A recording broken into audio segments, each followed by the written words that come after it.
కూడా police station పరిధిలో బంగారం చోరీ కలకలం రేపుతోంది. ఈ ఘటన సీసీ షరఫ్ ఆసుపత్రిలో చోటు చేసుకుంది. ఆసుపత్రిలో చికిత్స పొందుతున్న తండ్రిని చూడడానికి వెళ్లిన కుమారుడు అనిత్ కుమార్ అనే వ్యక్తి 3 తులాల బంగారు ఆభరణాలు అనుమానాస్పదంగా మాయమైనట్లు గుర్తించాడు.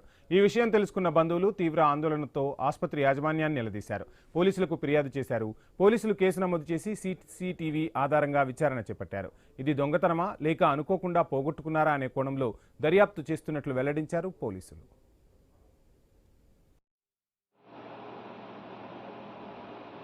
పని చేసి ఆయా అది తీసుకొని నర్సుకు చూయించింది. నర్సు కూడా అది చూసి దాన్ని ఇట్లా ప్రెస్ చేసి, అది 22 క్యారెట్ గోల్డ్ కాబట్టి ఇట్లా ప్రెస్ చేయగానే బెండ్ అయింది. అది తీసేసి మళ్ళీ నేను ఆమె పట్టేసుకుని దాన్ని మళ్ళీ ఇట్లా చేతికి వేసుకున్నట్టు చేసి అక్కడ లోపలికి పోయేసి మళ్ళీ తర్వాత వచ్చేసి డ్రా తీసింది.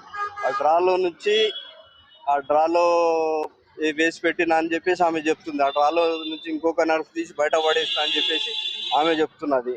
ఇప్పుడు గత వారం రోజులుగా ఇదే నన్ను ఇది చేస్తున్నారు. నాకు సీసీ ఫుటేజ్లో ఏం చూపిస్తున్నారంటే ఏదో చిత్తు పేపర్ ఏదో పడేసింది దాన్ని పట్టుకొని గోల్డ్ బయట పడేసారు. గోల్డ్ పడేయడానికి వాళ్ళు హ్యాండ్ ఓవర్ చేయాలి కదా. వాళ్ళ మేనేజ్మెంట్ ఎవరైతే ఉన్నారో మేనేజ్మెంట్కి హ్యాండ్ ఓవర్ చేయాల్సిన పద్ధతి అయితే వాళ్ళది ఉన్నది కదా.